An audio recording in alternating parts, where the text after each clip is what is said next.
Wow, it's great to have you guys here. My name is Jim Doty. I'm actually a professor of neurosurgery here, but I also am the founder and director of CCARE, which is an acronym for the Center for Compassion and Altruism Research and Education. And our mission here has a few parts. The center, though, was our founding benefactor was actually the Dalai Lama. And one of our other major benefactors is my dear friend Ming and his wife Cindy here in the front row. And what their support has allowed us to do is to create a center that examines the neuroscience of compassion and altruism and the value proposition of those behaviors. And I will tell you, if you don't know about the work that we do, what we and others have found is that when you practice compassion with intention, it changes everything. It changes the lives of others, and it changes your life. And it also has a profound effect on your health, your well-being, and even your longevity. So one part of the work, aspect of the work that we do is we actually do rigorous science. The other is that we have lecture series where we get leading scientists, academics who are in this domain to come and lecture. We also have seminars, workshops, conferences, and in fact we've created a compassion cultivation training program and a compassion skills training program. How many of you have taken those programs, or one or more? And for many people who've taken those programs, they've really profoundly changed their lives. And so that's the other thing that we do. And then one of the most fun things that I do, which sometimes has to do with science, is what we're doing today. And this is a conversation on compassion. And I'm very blessed to have Christa here today. Other guests we've had are the Dalai Lama, Eckhart Tolle. How many of you know Amma? Did any of you come to the event with Amma? That was fun, wasn't it? We were all dancing on the stage, and kids were dancing on the stage. But so we've had really some extraordinary guests, and Christa is no less extraordinary. I've known her for a bit of time now, and she has been extraordinarily generous with me. And as many of you know, she has a show called On Being, and it is remarkable. I think it's in over 400 channels through public media. And there's an amazing audience. And she describes herself as a person who listens for a living. And in fact, somebody described her as an enchantress of human beings who uses the communion of conversation, which is really quite an amazing statement. And she has actually recently published a book called Becoming Wise, an inquiry into the mystery and the art of living. And it's a collection of essays of people she's interviewed, and she's interviewed probably some of the most extraordinary scientists, philosophers, theologians about the meaning of life, how to live a life, and actually also how does one garner wisdom. And it's interesting, I've had the joy and pleasure of spending time with Thich Nhat Hanh, and he talks about compassionate listening and how when you listen with compassion, it not only benefits another person, but it profoundly benefits you. And I would tell you that Christa is a compassionate listener. So we're going to have a conversation today. Other things about Christa you may not know is she not only has this wonderful book, she's a New York Times bestseller, she has won a Peabody Award, and she also was honored with a National Humanities Medal, which she received from President Obama, which I bet was an extraordinary experience. So today we're going to talk a bit about her book. And then I'm going to ask her some questions, and we're going to have a conversation. I'm hopefully going to ask her one or two questions that she's not been asked before, but that might be a challenge, and she's talked to a lot of people. So without further ado, I'd like to introduce the amazing Krista Tippett. Thank you all for coming, and we'll begin.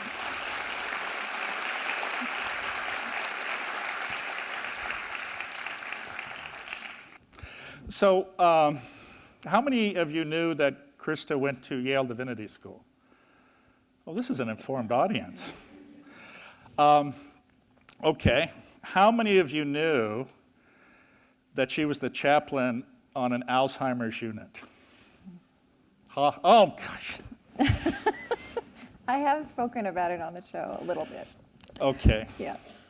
How many know that she's into yoga? If we could get everyone in the world doing yoga, it would save us. I mean, that would be the solution. Well, you've certainly made my wife happy. Well, you know, maybe that's where we start. And I think many of the people appreciate how powerful these types of practices, such as yoga, mindfulness, meditation, compassion meditation, have. But probably for you as well as, well, maybe I did start a little earlier than most, but most people don't start with this young. Yeah.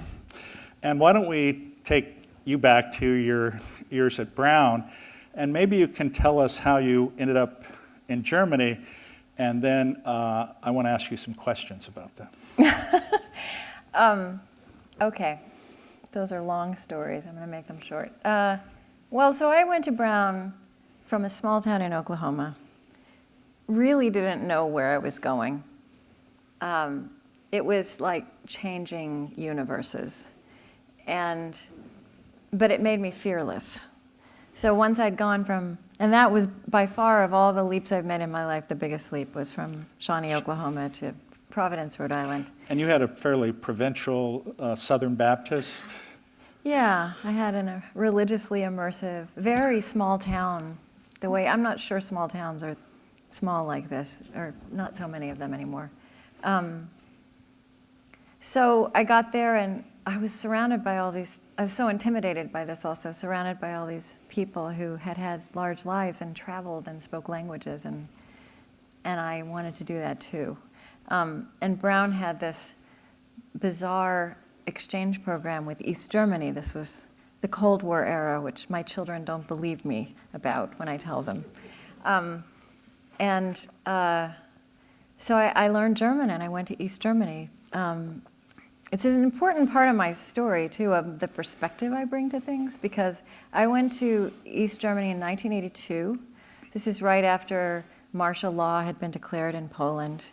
You know, it was the Iron Curtain. It was this wall in Berlin that was the fault line of the world. And it was unimaginable, including to everybody in Germany back then, that the wall would disappear in our lifetime. Do you remember that? Oh, yeah. I mean, the Chancellor of West Germany was out of the country the day the wall came down. Things were happening, things were shifting, but that's a very important piece of the perspective I bring to this moment also, that at any given moment there's more change possible than we can begin to imagine. So, you know, that was leaping onto a huge canvas, because Berlin was this microcosm of the division of that time. And I went there as a New York Times stringer, which sounds more glamorous than it was, but it was wonderful, and it was wonderful training. But then my last year, I was a special assistant to our ambassador to West Germany, who was a Reagan appointee. He was 38, which I knew was young, but I didn't know how young it was then, because I was 24. It was way too young. But I ended up kind of sitting around these tables with men, and it was mostly men who were moving those missiles around on a map of Europe. There were 6,000 medium and short-range missiles in West Germany at that point. Yeah. Again, you know, think about how things change. So I was there as this idealistic American, and I thought we were there to be working on life and death. You know, the life or death of humanity and the planet. And that was not the motivation with which those missiles were being moved around. And it started me asking, you know, where I wanted to be working, and if this wasn't life with a capital L and death with a capital D. And I was also at the same time having this experience of Berlin was this kind of vast social experiment where you take one people and you divide them in two, and you put them in two completely different worlds, different ideologies, political systems, economic systems. But I saw that even with that kind of stark division of the circumstances people lived in, everybody still had the choice and the capacity to create a life of dignity, of beauty, of intimacy, or not. And I saw so many of those on the eastern side of the wall where they had so little. And I saw that you could also, in West Berlin where you could have everything, you could also have a very impoverished inner life. So all of that came together with me then, ending up going to study theology. Well, it interested me because you sort of said people would almost live in a fantasy world, which is the imaginary world that they created and lied about, and then they would just walk away from that and go to their families and have a real life. You mean in the East? Or? Yes, in the East. Yeah. The poverty in East Germany was not about not having food on the table. It was a poverty of choice. It's very hard for us to imagine now that you couldn't choose, not only what you were going to study in college or what your career might be, but the color of paint you would paint your walls in your apartment. And, or the idea that you could travel. These are the people who invented Wanderlust. But yeah, it's amazing to have lived in a place that is utterly vanished. And to have loved people, in that place who have that utterly vanished. Now, you left, a year before the wall came down? Yeah. Did you miss that fact that you were not there for that? I was in England at that time. I wished I had been there. The wall came down on my birthday. Oh, wow. So my German friends never, ever after have ever forgotten my birthday.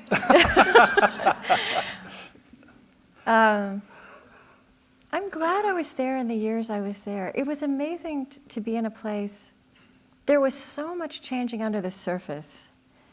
And people didn't necessarily take it as seriously as they might have. And just as I say that to you, I have that feeling about the moment we inhabit now. I'm really committed to attending to a lot of generative change and energy and intention and possibility that's below the radar of what was in the New York Times today, and attending to that as real, and that's human change, and that human change was happening in divided Berlin also.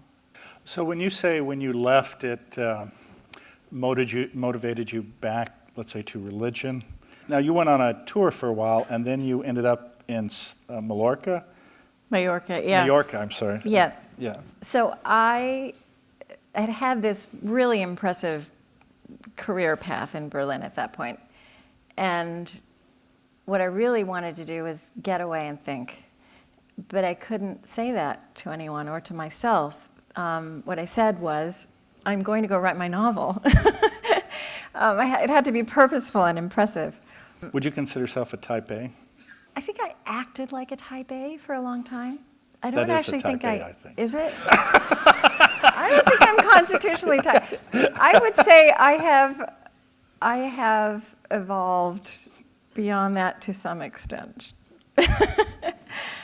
No, what's interesting is in those years in Berlin, this was Europe. It was Western Europe. It was the mid to late 20th century. It was utterly secular. I was completely fluent in German. But when I had to go back and tell my friends that I was going to study theology, I did not have the vocabulary. I literally didn't have the words. I never had religious or spiritual discussions. And I was shocked in myself that I was thinking about doing this. But then what I did is I wanted to go investigate, right? I needed to study theology and know that I could reconcile that human discipline, that body of ideas and questions, and that conversation across generation, those tools, with the complexity of the world I had experienced. So do you think, though, when you went to Germany that there was some maybe subconscious intentionality to get away from this focus on religion as you were growing? In my childhood? Yeah. Well, I had definitely chosen politics over religion at that point. But looking back, that political dynamic was actually, it was so easy to transpose a religious worldview on that political drama. And I think we always do that a little bit. But I mean, there was capitalist good and there was communist evil. And it did feel like, there was this apocalyptic potential war. And we were literally, fighting against, damnation or, saving humanity. So I think some of my religious background got transposed into another key. Well, it was interesting because I was reading an article, I guess, in the Berlin Observer, and actually... Oh my gosh. That's why the internet is so amazing. That article that was written about me when I was 22 or something? I think 24. I can't believe you found that. Yeah, yes, I did. But what's interesting is it's talking about the visit of a tennis player from, I guess, East Germany. Who was it? Boris Becker. Boris Becker, when he won Wimbledon. Yes, and but it was so funny because the article was actually about her. So can you imagine at 24, there's this incredible focus about, she's running there and she's listening and she's writing everything down, and it was actually quite amazing and really, I'm sure, intoxicating to sort of that energy around you as you were describing and being at that age. Yeah, but you know how it is at that age? I don't remember. I was always doubting myself, right? I wish, if I could change one thing, I love talking to people that age. And I would say if there's one thing I could change, it would be to know to take pleasure. And I mean, I was always second guessing what I was doing and always wondering, I was tortured by, I should be back in the States like everyone else. I mean, that's ridiculous. I was having a great adventure, but it's just so tempting to always imagine what you could be doing that would be better. And it's not a good use of your time. No, well, and I maybe this is where wisdom comes in. But speaking of wisdom, and gaining wisdom. It's funny, at my house, at the end of my pool, there is a headless Buddha statue. And it's a modern art sculpture. And it holds in its hands a persimmon. And I use it to remind me to not get lost in my head. But to think with my heart more. But the other aspect about it is, how many of you eat persimmons? And now, when a persimmon begins, or starts as a fruit, what is it? It's hard and bitter. And in some ways, this is often like life experience. But if you're patient, and you wait, and time passes, it becomes soft and sweet. And this is what many of us forget oftentimes about sort of these painful experiences that we have. And in fact, before I came over here, I won't tell you I was in my jacuzzi, but I was sitting there looking at that statue and thinking about this. But it brings me to this point because after this period on this island in Spain, was it then you met your husband or before? I actually met him in... or I should say your ex-husband. Yeah, but I never use that term ex-husband because he's the father of my children. So there's nobody who has a more important role in my life for the rest of my life than that. So the father, that's where I met the father of my children. There might be some people who have exes who disagree. Okay, but you know what I mean. Yeah, I know. Yes, I met my ex-husband, my future husband. I had met him when I was in Berlin. I'd met him in Scotland. But then I went to the most beautiful place I'd ever been. That was a good move. to this little village on Mallorca where Robert Graves went when he fled England.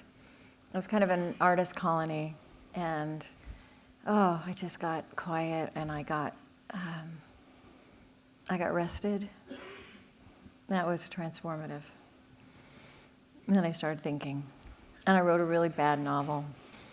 Well, the reason I bring that up is because in your book, you talk about this, and I think this is a lesson for many of us, because oftentimes when we're younger, we don't have enough life experience to have us see clearly. And I think you used the term, you were looking to be loved. And maybe you can expound on that and what that meant. And yeah, well, I wrote about that in the book. The middle chapter is on love, and it's an important subject to me. But love, in all its forms, and love, I really, we live in this moment where we've named hate as a social reality, even created legal categories around it. And I think that creates a paradoxical opening for us to also name love as something powerful that can be practical, as in fact in most of our loving relationships it is. It's, in our most intimate relationships, it's very often not about how we feel, but what we're doing. But what I wrote about and how I came to that wanting to be loved is, I kind of started to learn the way I do conversation through these Benedictines in Minnesota. And they would ask a big question. They would ask big theological questions, but you could do this with all kinds of questions. And they would start by, you'd have a gathering of people and they say, here's the question. And so I was having trouble writing that love chapter. I feel like I'm giving you longer answers than you want. No. I was having a terrible time writing that love chapter, because who am I to write about love? And so then I renamed it Love, a Few Things I've Learned. Then I could start. And then I started with the question the Benedictines would ask, what is love? Answer the question through the story of your life. And so then I had to think about, you and I were talking about this beforehand, about the ways we grow up, understanding and not understanding and embroidering the love we see in our families. And then looking back at my marriage, and we also go into marriage in this culture with all kinds of ideals, and also just we're hardwired, right? Our brains do strange. I actually have Helen Fisher on the show this next week, or I think it may be online now, who's the chief science advisor for Match.com. And she talks about how, when we fall in love, our brain, it literally is a form of temporary insanity. Literally, chemically induced temporary insanity. But so many of us enter into relationships and marriage not for the most, it's not even necessarily very reality-based, right? But when I kind of took that apart, dissected it, what I know about love through the story of my life, what I also saw is that, it was about wanting to be loved. And of course, I don't fault myself for that, right? That is one of the most human things. But that as I go through my life, and I hope, try to cultivate wisdom and learn, I think the great adventure is to love and to approach all kinds of relationships and encounters, not just to limit myself to this romantic love. And this was another kind of turning point that I describe in the book, where after my divorce, I created this rich life with my children and friends and work, and I walked around with this idea in my head that that my life was so full if only I had love. And then one day I stopped myself and said, I have so much love. There's an abundance. And by having a narrow imagination about this one word, I'm creating a sense of scarcity. But the adventure is not just to be loved. It is to love and to figure out what that can mean in all the kinds of experiences that life presents us. The reason I was bringing that up is because I think sometimes when people don't have a partner or they've had a failed relationship, they focus on that and they beat themselves up. Has anybody ever done that? No, I'm sure nobody's done that. And I think this is the point is, and in some ways this is the issue of wisdom, is because of course time has passed and you look back on it and you see the lessons learned, and in fact, in some ways, you see the power of love and how it actually, if given the opportunity, can imbue everything if you just let it and you don't resist. But the challenge for many of us, I think, is we try to resist because we're afraid. And you said you were fearless, and I think that's what we all try to strive for. At some point. The other thing we're actually talking about, I called it the imposter syndrome, which is we were sitting there saying how oftentimes, whether it's me or you or someone else, people, if you're in the public eye, they oftentimes think that you have a special life that is free of failure, fear, anxiety, and we were talking about how actually that's sort of the nature of life, and how, and in some ways, the question was answered, how do you overcome that, which is yoga, meditation, and learning how to be present. And I think in many ways, this is what a listener does. Listening is fundamentally about presence. Right, and I know. I think I grew up. I think a lot of us grow up in this culture, learning or internalizing that listening is about being quiet while the other person says what they have to say, so that you can get around to saying what you have to say. And it's not primarily about being quiet. It's about being present. How many people here have a hard time being present? And it's interesting because studies have been done, and as a species we have some wonderful qualities, but we also have a few that aren't so wonderful. And one of those is that we have a remembrance of a past, right? Like if you are a different type of mammal, an event happens and you go on and you never think about it again. But what do? We think about what we should have done, could have done, might have done, didn't do, and we're there. Or the other thing, which actually gets, I think, into the conversation of the metaphysical and perhaps the spiritual, is a perception of a future which hasn't yet occurred, and now we're saying, well, tomorrow I'm going to do this, and this is going to happen, or I want this to happen, or I wish for this to happen. And so instead of being here, 80% of the time, we're elsewhere. And unless you're present, you can't connect. And in all of that, we're so caught up in our own heads. And I think there's so many ways that science is helping us now, is a companion for wholeness. So actually, the way it actually takes intention and work to step out of that, right? And there are ways we're all figuring out how to. Even meditation is one way to cultivate this space in ourselves. I also think that in terms of public life, which is a big concern of mine now, we're actually trained. We've been trained for a few generations here to, in terms of encountering others, being present to others.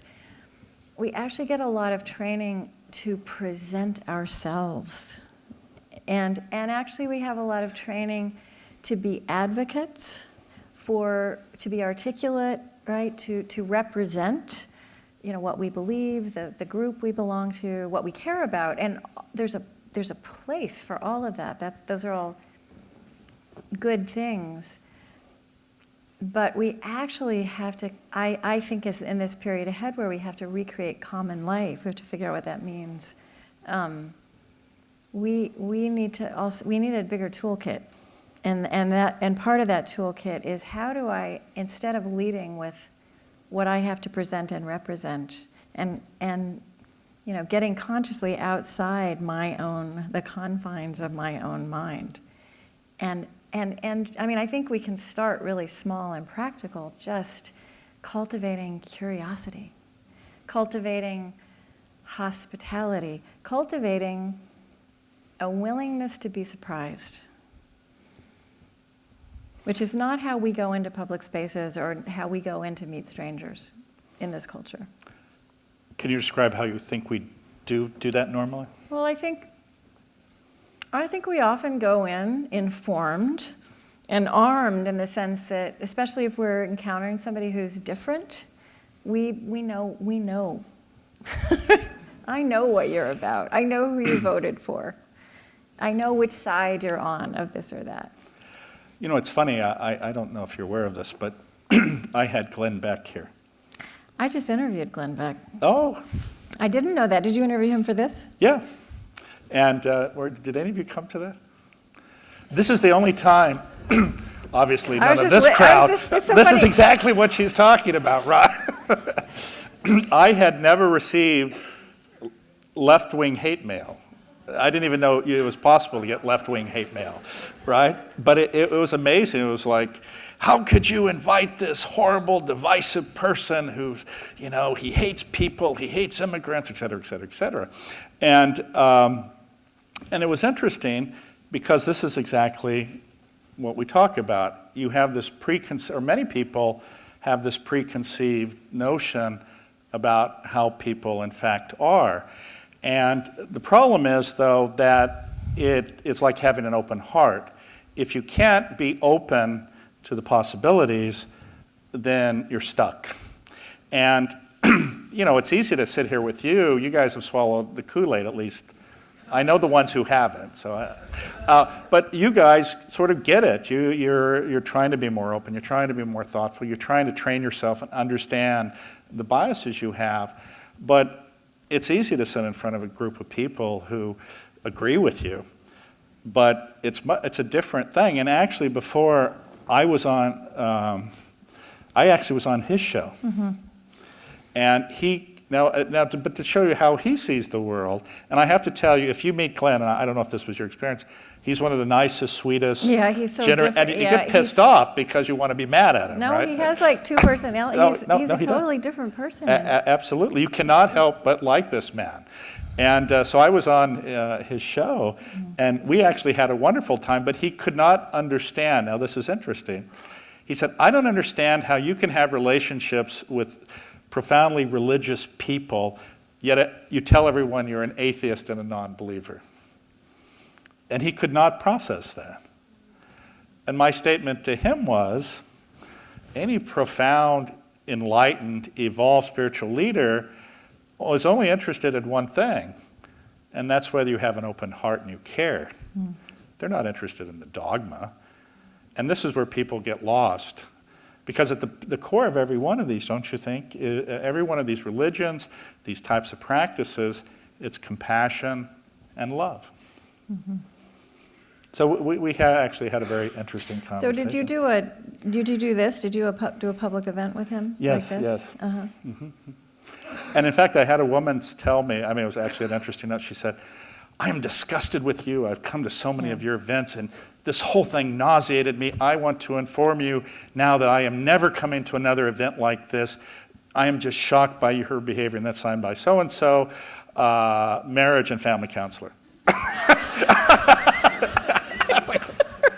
Oh, okay. So we had a thing like this. Now, the interesting thing about this, to show you, though, the amazing aspect of this is, unfortunately, the CCARE crowd that we would normally get was about a quarter. People drove for 4, 6, 8 hours to see Glenn Beck. I mean, an incredibly loyal Yeah. group of people. So I interviewed him because, well, we started conversing this year, and he is claiming that his part in doing damage and bringing us to this place we're in now, politically, culturally, he's still the same person, right? He still has strong opinions and ways of seeing the world that are uncomfortable for me, and I have a respect for him, and those things all exist at the same time. No, but I think though, getting back to your point, and we can now leave Glenn. Yeah. But this is how you grow, and this is how you become wise, is by understanding these different aspects of people, but also understanding the different aspects, I think, of yourself. So let's talk about, I know you interviewed Sherwin Nuland. Yes. He's an incredible writer. And he wrote How to Die, but... He did, and then he wrote a book, How We Live. And maybe you could sort of give me some insights in that way from your own experience and perhaps what you garnered from his experience. You know, he was a surgeon also, and he wrote How We Die out of the kind of awe and wonder he had. Also, not just of, and he really pursued this, being fascinated, you know, being a person who's there when things go wrong, but becoming infinitely fascinated by all the things that are going right most of the time. And yeah, we call that show we did with him The Biology of the Spirit. I mean, he was raised in a Hasidic family, very profoundly, conservatively religious, and also I don't know if he would call himself an atheist, but atheist agnostic. Although he was writing books about Maimonides before he died. I think he was pondering something that I bet is interesting to you too. I mean, this thing we call the soul or the spirit. I actually feel like we're softening up and opening up with that language, even the language of God. I feel like, because we need this language, and it doesn't necessarily, you know, there are as many connotations that we impart to this language of soul or spirit or God as there are lives, as there are people, you know, us. But we can't get rid of that. And you know, Sherwin Nuland, the atheist or agnostic, and he loved this quote of St. Augustine, and I'm not going to get it all right, but that we wonder at the stars and the heavens, and we pass by ourselves without wondering.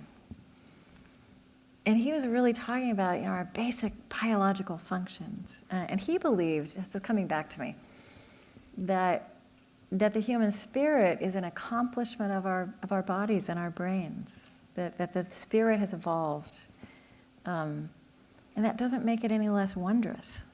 Interesting. I give a talk, and I say for the last 25 years as a neurosurgeon, my goal has been to prevent death, but some of the most profound experiences that I've ever had have been with people who are dying, but who have truly lived. Right. And for the last decade, my goal is to understand what stops people from truly living. And I think that's the challenge, and that's some of the things that you're exploring in what you do, in the incredible way you do it with the great minds you've interviewed. Now, I say that because she interviewed me, so. But I think that's really what all of us strive for and hope we can obtain, or at least approximate, is this ability to understand how to really live by understanding the mystery and the wonder of life. Mm-hmm. And I think we live in such an amazing moment. We have so many tools for picking up these ancient questions, these ancient human questions. What does it mean to be human? How do we want to live? What matters in a life? How do we craft a life? Even what matters in a death?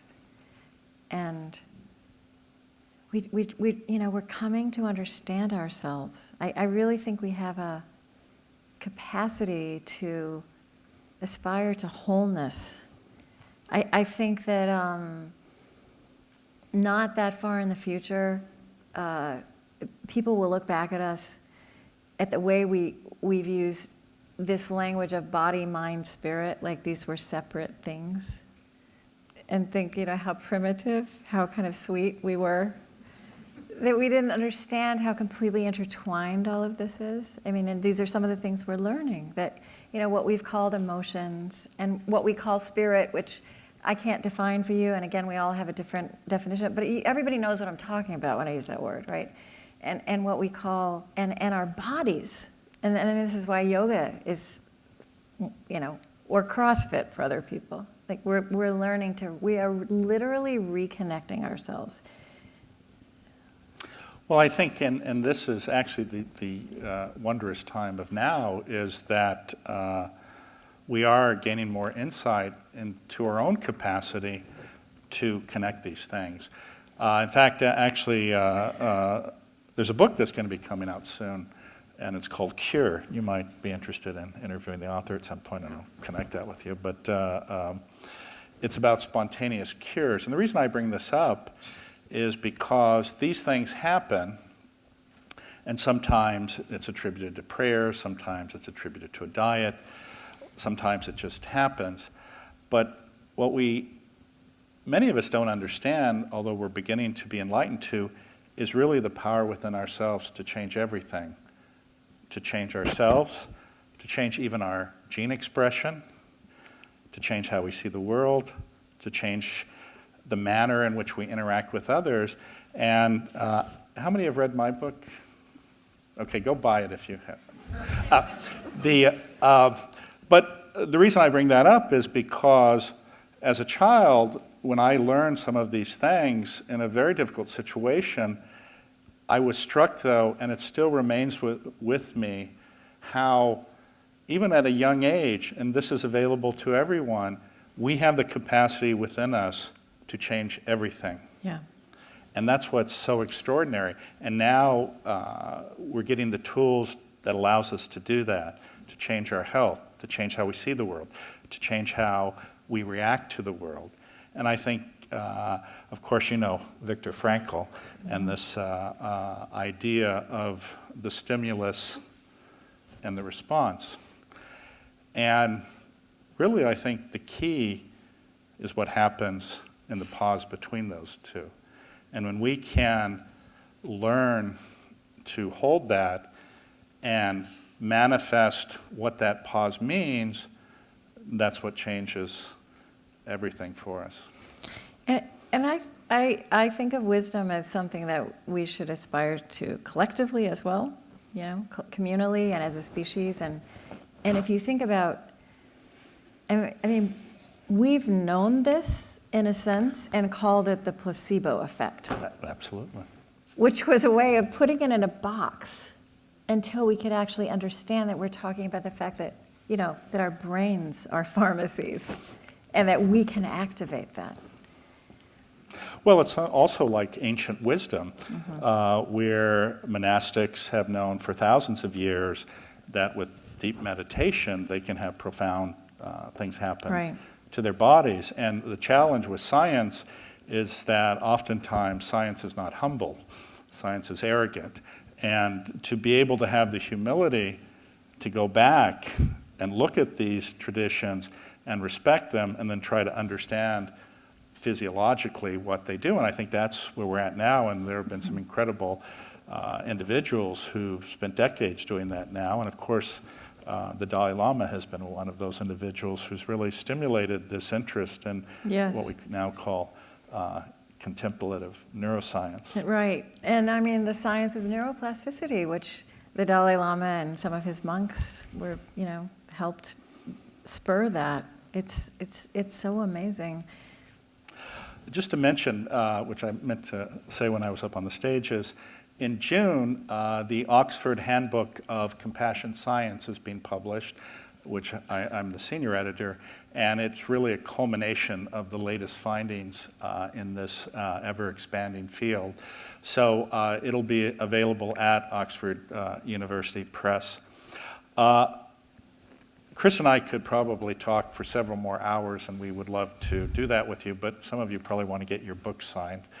And it's been a joy. The time passed. I know, I can't believe it. But I so want to thank you. And if you don't know what Christa does, she has an incredible, incredible ability to talk to everyone. And when you listen to how she interviews people, when you listen to really the power of these dialogues, these conversations, it can be life-changing. And I was a huge fan before we ever met. I'm an even bigger fan now. So thank you so much. We're going to have some questions and answers. There's some mics on either side. We're going to try and limit this maybe to 5 minutes or so. It will invariably go beyond that. We get a lot done in 5 minutes. Yes. So any questions for Christa or myself? So I'll ask this. I mean, I come here fairly tabula rasa as an invitee of a guest of one of the attendees who's a big fan. And I'm hearing all of this for the first time. And I don't know, it just sounds to me like Obama just got elected to a third term, right? Because there seems to be a lot of victory being claimed around the science and the progress. And what I see is a lot of the opposite going on in the inner reaches of our country. And I'm just wondering, how does this progress you're talking about make its way to the rest of the country that is not anywhere near this kind of contemplative, empathic, or sympathetic state right now? I see us heading in the complete opposite direction as a nation, and I'm wondering what's the recipe or the advice for how we can go about affecting positive change? I like the analogy that you can kind of take a picture of the globe right now, and that it resembles the image we can gather of the teenage brain, which is to say, at one and the same time, full of flashes of incredible creativity and energy and possibility and accomplishment and aspiration and knowledge, new knowledge, and at the very same time, reckless and unformed and capable of destruction and self-destruction. I think all of those narratives that you said are true, and they coexist. I also, to me, I think I've never in my life until this year been grateful that I grew up in a small town in Oklahoma. I was always fleeing it. And this year, I'm grateful because I have, that part of the country has a human face. And I know there's so much goodness there, and it's so, to me, the narrative is not all about people who are resisting or who are necessarily destructive. And that's why Glenn Beck is kind of an interesting example and also not the right example. Because I think we tend to lump like huge swaths of people together with these lightning rod figures on both sides. I also long and think it's a calling for those of us privileged enough to be in this room and to be talking about this, and everybody here is benefiting from all of this, right? That it's not just that we need to bring enlightenment to people, but this knowledge about ourselves. And I mean, the things we're learning about our brains, the science of implicit bias. To me, the Obama presidency was this really, magnificent accomplishment for a country with our history. And I think so many people on every side and around the world saw that. But what it also did is it surfaced all of the unfinished work we have to do to be worthy of that accomplishment, to live into that. And so we've learned, as the civil rights innovators and leaders did not know, that we could change laws and we could shift the color line, as W.E.B. Du Bois said, but there's a color line in our head. But we know that now. And so we, those of us who have that knowledge, do have to make that, not just the knowledge, but the experience, right? This learning. We have to somehow share this learning and accompany our fellow citizens in this kind of wisdom that I think is possible now. And we certainly know that name-calling, judging, being violent never changes minds. The only change in minds comes, frankly, with trust, acceptance, love. And I know that may sound lofty, and especially in the context of certain individuals, but it is a reality. And you have to just be able to sit with that and understand that and hope that with those types of actions, slowly you can convince. But I'm not foolish. It may not be possible. And there's certain individuals who are very antagonistic to what might be called a more open, diverse perspective. And that's just the way it is. But it doesn't negate the fact that within each of us, we have the ability to care, to love, to embrace another, because if we don't have that, if we don't demonstrate that, it's over. Another question, yes, ma'am. I feel like I'm preaching to the choir up there, but we need to listen. And we can't think that we are bringing great knowledge, because we have to be open. And so I'm repeating y'all's words, but we can't be sure we're right. And I think that's very hard. Mm-hmm. And I'm not sure how many of us are undecided about that, how many of us could take in a different perspective. How many of you have seen the movie The Shack? And the reason I bring that up is, I don't know if for those of you who may not have heard this, is there's a guy named Paul William Young who wrote this book. And he's an evangelical Christian. He's actually a good friend of mine. But this book he wrote, and it's a difficult story because it's about the death of a child. And then he forsakes his faith. And one of the things I want to talk about, which we didn't get time to talk about, was the nature of suffering. But it addresses this issue of suffering.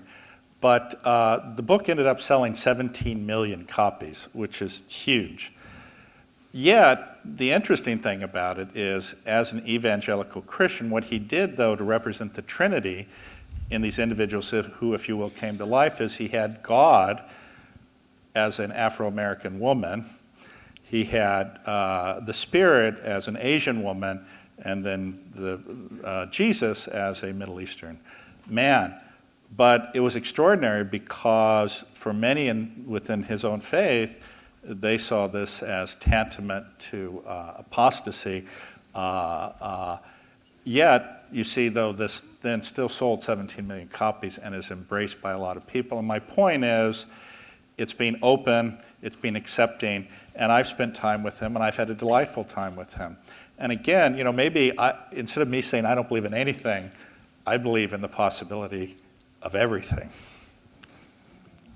Hi, Christa. I just want to say, first of all, I'm so thankful for the work you're doing. It's really amazing. I'm really thankful, so thank you. Thank you. And being in the heart of Silicon Valley, my question is kind of on the intersection of technology and spirituality. And I'm just curious as to what your experience or your thoughts are on kind of the past, how technology has kind of shaped or informed spirituality, or vice versa, in maybe the past 5 years in your own experience, you're talking with other people, and maybe where you think it might be going as well. And technology maybe in the sense of, how we're glued to our cell phones, or just, you've mentioned several times, this such and such is so great about the internet. And so anyway, that's my question. And an important one. I think, I kind of think that millennials are not going to fall into the like work-life imbalance thing in the same way. I think they're resisting that and seeing that. I do think, though, that this generation and emerging generations are going to have to figure out what I'm calling the life technology balance. Matt Mullenweg, who's a founder of WordPress, and he said, the way he said it was, we're going to have to develop some immunity. And I think that's a really useful way to, because I think that from the conversations I've had about technology and with technologists this year, what comes through most clearly that feels so important to keep saying is that, these technologies are in their infancy, and we are still the grown-ups in the room, and that it is up to us. They feel like they've landed on our lives, and they have. And I mean, it's incredible how technology is also woven into human relationship. But we must shape technology to human purposes. And I mean, I guess, here we are in a place where, with the creators of technology, I think that's for the creators of technology as well as the users of technology. And the other thing I think about a lot, I think is worth saying, is nothing happens online that doesn't happen offline. And, even this week, we've seen that in the most tragic sense. Technology it's a new, the internet is a new canvas for the old human condition. And in some ways, as much as we can wring our hands about what goes wrong and what's destructive, I also see technology putting some things up on a big canvas, so garish, so large, that we cannot look away. I mean, I actually think bullying, which has been at the heart of Western civilization forever, with all of our complicity, that we are now actually grappling with bullying for the first time because of the internet. So I think there are ways in which, it's here, it's amazing and terrifying all at once. I think so much of, to me, that's another fascinating thing about this moment. Even I don't think politics right now is about politics. It's a symptom of this human drama, and there's something about the complexity of our moment, with globalization and politics and globalized economies and technology, that we've passed this point of sophistication and complexity where we are sent right back to the problem of ourselves, to the human condition. And if we grapple with that head on, and again, we have all these new tools for doing so, including scientific tools, that's how we work on humanizing technology, humanizing politics.